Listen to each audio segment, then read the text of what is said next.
Et c'est Romain et on se retrouve pour une vidéo très rapide. Alors j'aimerais tout d'abord m'excuser pour ma voix qui sera pas très bien, et c'est parce que je suis assez malade.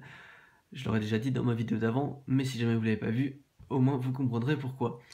Alors ici on est là pour parler d'iOS 11 puisque la bêta officielle, la bêta publique est sortie hier en fin d'après-midi, milieu de soirée.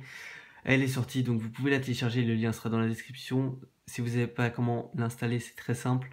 Vous allez aller dessus, ça va vous demander d'aller, ça va vous emmener dans les réglages, vous allez devoir faire accepter, installer, vous inscrire. Vous devez d'abord vous inscrire sur le site d'Apple et ensuite ça vous emmènera dans les réglages, vous faites installer tout ça. Vous suivez, vous vous laissez guider, d'accord. Si jamais vous savez pas, il y aura un lien dans la description qui sera comment installer iOS 11, la bêta pour développeurs, mais c'est à peu près la même chose pour les étapes une fois que vous êtes inscrit, d'accord.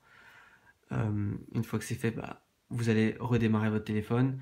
Vous allez pouvoir aller dans les réglages et là ici dans les réglages vous allez descendre dans le général, mise à jour logiciel et vous aurez iOS 11, vous aurez marqué public bêta au lieu d'avoir développeur bêta. Donc là aussi pour ceux qui ont la bêta 1 ou la bêta 2, faites cette update puisqu'elle vous permet de retourner en iOS 10 si jamais vous le voulez, alors que la bêta 2 normale ne vous permettait pas de le faire.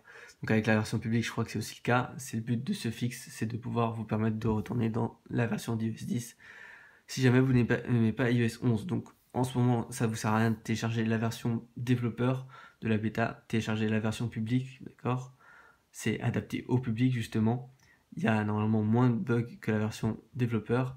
Après, si vous êtes sur la version développeur, je ne sais pas comment vous pouvez passer à la version bêta. Je pense qu'il faut faire une restauration totale de l'appareil ou alors essayer de faire directement en installant, en supprimant le profil que vous avez déjà d'iOS Beta Software Profile que vous avez ici.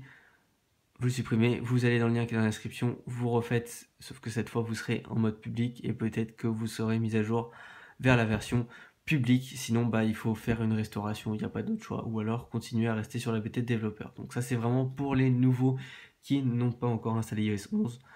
Donc si jamais vous n'avez pas vu les nouveautés qu'il y a sur iOS 11, j'ai déjà fait quelques vidéos dessus. Je pense en faire d'autres. Si vous en voulez, n'hésitez pas à me le dire, ça me ferait plaisir de le savoir. J'espère que cette vidéo vous a plu. iOS 11, franchement, c'est pas mal. Vous pouvez le voir comme ça, il y a des trucs vraiment cool. N'hésitez pas à les tester, mais je vous rappelle, c'est plutôt fait pour les appareils secondaires, d'accord. Moi, je le fais sur un iPhone que j'ai acheté exprès pour l'occasion, en soi. Donc si jamais vous avez un iPhone 5S, par exemple vous avez un iPhone 7 et que vous avez votre ancien iPhone 5S, bah, vous pouvez tester sur votre 5S iOS 11 pour savoir à quoi vous attendre. Même si bon, sur un iPhone 5S, vous aurez quand même beaucoup plus de bugs qu'un iPhone 7. Mais même Apple conseille de ne pas le mettre sur votre appareil personnel. Et moi je vous le conseille aussi. Donc voilà, j'espère que ça vous a plu. Si c'est le cas, n'hésitez pas à mettre un petit like, à vous abonner si c'est pas déjà le cas, allez voir mes autres vidéos, continuez à vous abonner, on est en train de monter en direct ici.